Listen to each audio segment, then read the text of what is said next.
छेड़ ही दिया तो मैं पूछ ही लेता हूँ, जी। अगर पर्सनल लाइक्स और डिसलाइक्स नहीं है हाँ। तो फिर आप ट्रक में क्यों नहीं आ पाए? देखिए, अब मुझे पता था कि आप इतना समय लगा करके यहाँ आए हैं, मैं तो पहले ही लगा कि आप पहला सवाल यही पूछेंगे। अब बल तो ये जान लीजिए कि हम उस दिन बिहार के मतदाताओं के अधिकार की रक्षा के लिए सड़क पर उतरने के लिए आए थे, ट्रक पर चढ़ने के लिए नहीं आए थे। जहां ट्रक पर चढ़ने और उतरने का सवाल है, ये मुद्दा नहीं है। ये बिना आप चढ़े थे कि नहीं चढ़े थे? नहीं, मतलब क्या जरूरी है ये बताइए? कोई जरूरी तो नहीं है। मतलब आपका चढ़ना जरूरी नहीं है, हमारा पूछना अच्छा, जरूरी नहीं? नहीं, ना हमारा चढ़ना जरूरी है, ना हमारा उतरना मुद्दा है, ना हमारा चढ़ जाना मुद्दा है, ना आपके द्वारा इसका मुद्दा बनाना जरूरी है। क्यों पूछ रहा हूँ, उसके पीछे की वजह भी है। हाँ, वो भी मैं आपसे पूछ उसके लूंगा। पीछे की वजह सोशल मीडिया है, उसके पीछे की वजह लाइक डिसलाइक व्यू है, उसके पीछे का रीजन भी है, टीआरपी है, हम समझते हैं। आप अपना पॉइंट ऑफ व्यू रख दीजिए, फिर मैं पूछूंगा उसके पीछे। आप पहले बता दीजिए। आप पहले देखिए, उसमें विषय ये है कि महागठबंधन का एक कार्यक्रम है, सभी पार्टी के नेता और कार्यकर्ता वहां आए हैं, ठीक है। कुछ लोग जो है ट्रक पे खड़े हैं, हजारों कार्यकर्ता पैदल चल रहे हैं, हम भी उनके साथ पैदल चल रहे हैं। ये बिना बात का विवाद है, इसका कोई मतलब नहीं है। लेकिन ये चलता क्यों है? ये चलता इसलिए है क्योंकि ये टीआरपी का मामला है, इसमें मसाला है, इसमें सनसनी है, इसमें बिना बात का बात है। बिना बात का जब बात होता है ना, तो असली बात दब जाती है। और असली बात क्या है?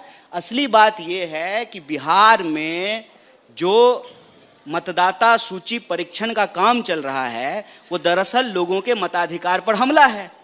इस पर महागठबंधन का बंद था। चर्चा पूरे देश में इस बात पे होनी चाहिए। जबरदस्ती चर्चा इस बात का कर रहे हैं कि ट्रक पे चढ़े कि नहीं चढ़े। रिसेप्शन पार्टी है कि दूल्हा दुल्हन के साथ सबको फोटो खिंचाना जरूरी है? कोई मतलब है इस बात का? कोई लेना देना नहीं। चलिए, आपने इस पॉइंट और कोई विवाद भी नहीं है। ठीक है, आपने पॉइंट ऑफ व्यू रख दिया, मैं आगे बढ़ता हूं इस पर। जी, अच्छा है, आपने पॉइंट ऑफ व्यू रख दिया सबके सामने। कन्हैया जी, थोड़ी देर पहले इसी मंच पर जहां पर आप बैठे हैं और मेरी जगह पद्मजा थी, प्रशांत जी आए हुए थे जी। उन्होंने पहले तो ओपन चैलेंज दे दिया तेजस्वी जी को कि वो मैट्रिक पास करके दिखाएं, अगर करेंगे तो जन स्वराज पार्टी वो छोड़ देंगे। और फिर दूसरा चैलेंज उन्होंने ये कहा कि वो नवी फेल हैं, वो क्या विजन दे पाएंगे, वो क्या उद्धार कर पाएंगे बिहार का? देखिए, प्रशांत जी मेहनत कर रहे हैं, प्रशांत जी जनता के बीच में जा रहे हैं। मैं बार बार कहता हूं कि मेरी शुभकामनाएं हैं उनको, लेकिन मैं इस बात को स्वीकार नहीं करता हूं कि राजनीति को ना पर्सनल कुश्ती का विषय बनाया जाए। ये कोई ना WWF का मैच नहीं हो रहा है कि कौन किसको उठा करके पटक दिया। ये मुद्दा नहीं है। मुद्दा ये है कि क्या हम बिहार के लोगों के जीवन की जो चुनौती है, उस चुनौती को एज ए चैलेंज स्वीकार करते हैं कि नहीं करते हैं। और लोकतंत्र में नेता वही है जिसको जनता सम्मानित करती है। हम कितना भी अपने मन से बोल दें, सच यही है कि इस देश की जनता ने हमको कहा है कि सुनो, तुम अभी विपक्ष में रहो, सड़क पे जाकर के संघर्ष करो। समझ रहे हैं? और हमको करने भी यही आता है। अच्छा देखिए, मैं आ रहा हूं, हमको करने भी यही आता है, हमको संघर्ष करने आता है, हम संघर्ष करते हैं। और जो संघर्ष करने वाले लोग हमारे साथी हैं, उनके साथ खड़े होते हैं। जो लोग राजनीति को ये पर्सनल नूरा कुश्ती का विषय बनाते हैं ना, वो मुझे लगता है कि राजनीति को डिरेल करते हैं। और किसी भी समझदार व्यक्ति को राजनीति को डिरेल नहीं करना चाहिए। राजनीति में जिस विचार को लेकर के आप चल रहे हैं, जिस मुद्दे को लेकर के आप चल रहे हैं, उनका ये कुछ और उसमें जनता आपके केंद्र में होना चाहिए। देखिए, उन्होंने बिहार की एक गांव खेड़े की महिला का उदाहरण देते हुए कहा कि उसने शादी के बाद भी ग्रेजुएशन किया। मुद्दा ये नहीं है कि वो पर्सनल नूरा कुश्ती कर रहे हैं। उनका ये कहना है कि इनके अंदर ये विल नहीं है कि ये अपनी पढ़ाई पूरी कर पाए, और क्योंकि ये नवी फेल हैं तो इनके पास विजन नहीं है कि बिहार को आगे ले जा पाए। उनका ये कहना है कि वो कॉम्पिटेंसी पर सवाल उठा रहे हैं। वो जो है तेजस्वी जी की योग्यता पर सवाल उठा रहे हैं। जी देखिए, एक बात है ना कि आप जब चुने हुए नेता की योग्यता इस आधार पे देखेंगे कि किसके पास कौन सी डिग्री है, तो लोकतंत्र में बड़ी दिक्कत हो जाएगी। लोकतंत्र में बड़ी दिक्कत हो जाएगी। फिर आपको ये तय करना पड़ेगा कि इस देश में चुनाव वही लड़ेगा जिसके पास PhD की डिग्री होगी। अगर योग्यता लग जाएगा कि जिसके पास PhD की डिग्री होगी वही चुनाव लड़ेगा, फिर तो जो है प्रशांत जी को भी PhD करना पड़ेगा, क्योंकि PhD तो वह भी नहीं है। आप समझ रहे हैं? लोकतंत्र में मैं आपकी सलाह मांग रहा हूं, क्या होना चाहिए क्वालिफिकेशन का क्राइटेरिया? देखिए, पहले आपको यह सवाल करना पड़ेगा कि जब हमारे एंसेस्टर्स संविधान लिख रहे थे, तो उसमें उन्होंने ये योग्यता क्यों नहीं लिखी? उसमें उन्होंने ये योग्यता इसलिए नहीं लिखी कि किसके पास डिग्री है कि नहीं है, इस आधार पर नहीं तय होगा कि वो नेता होगा कि नहीं होगा।